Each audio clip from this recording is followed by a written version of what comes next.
تو آج کی یہ خوبصورت شام ہے جناب عزیز بلگامی صاحب کے نام. میں سب سے پہلے عزیز بلگامی صاحب کا مختصر سا تعارف پیش کرتا ہوں. تھوڑا سا تعارف ہے.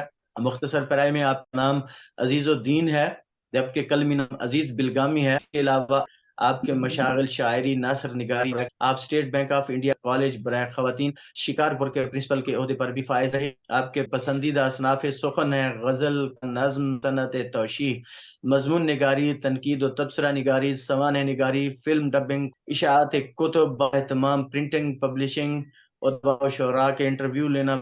آپ کا کلام ہندوستان اور پاکستان کے متعدد اخبارات کی زبان ہے.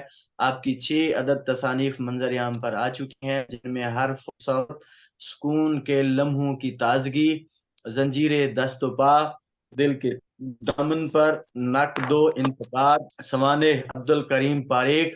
آپ کو اب تک متعدد انعامات و اعزازات سے نوازا جا چکا ہے، جن میں legal rights council Ranchi Jharkhand کا مین آف دا لٹریچر ایوارڈ 2015 میں، اب کرناٹک اردو اکادمی برائے شاعری، اس کا ایوارڈ کو 2016 میں ملا، اور تقریباً 150 اداروں کے ایوارڈز اور اسناد، کرناٹک یونیورسٹی کی ایک طالبہ کی ڈگری حاصل کی ہے، جن کی تحقیق کا موضوع تھا عزیز الدین عزیز بلگامی کی حیات و خدمات.